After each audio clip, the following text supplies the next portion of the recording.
बिस्मिल्लाहिर्रहमानिर्रहीम। अस्सलाम वालेकुम तमाम दोस्तों को ओनली उर्दू टीवी में खुश आमदीद कहता हूँ।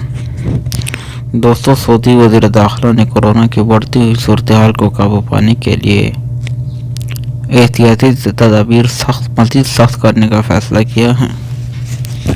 वज़ारत ने हर तरह की तफरीहात, समाजी इज्तिमाआत और सिनेमा हॉल्स और रेस्टोरेंट और काफ़ी शॉप में टेबल सर्विस फराहम करने पर पाबंदी लगा दी है।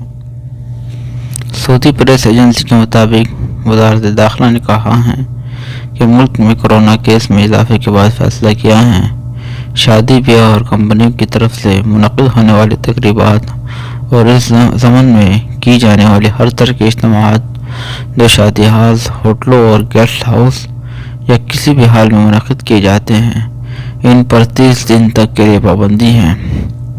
इस ज़माने में कैंपस वगैरह में भी आते जाते जहां लोगों का इज्तिमा होता है। इस फैसले से नागुज़ीर समाजी तकरीबात को भी इस्तेथना है, जिसमें हद से ज़्यादा 20 से ज़्यादा अफराद जमा नहीं हो सकते हैं।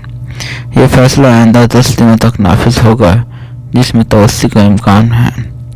वज़ारत ने कहा कि मुल्क के तमाम तफरीही सरगर्मियाँ 10 दिनों तक मुअत्तल की जाएंगी। इसमें तवस्सी का इम्कान है। तमाम सिनेमा घर, तफरीही मराकज़, शॉपिंग मॉल्स और तमाम जिम्स, स्पोर्ट्स क्लब, इन सब को आइंदा 10 दिनों तक बंद रखा जाएगा। इस मुद्दत में तवस्सी का इम्कान है। वज़ारत ने कहा है कि होटलों, रेस्टोरेंटों और कैफ़े शॉप्स, टेबल सर्विस पर पाबंदी आयद की जा रही है। सार्फिन को सिर्फ पार्सल फराहम किया जा सकता है। ये पाबंदी 10 दिनों तक होगी, ताहम इसमें तवस्सी का इम्कान है। मज़ीद मालूमात के लिए हमारे चैनल के साथ जुड़े रहें। अल्लाह हाफिज़।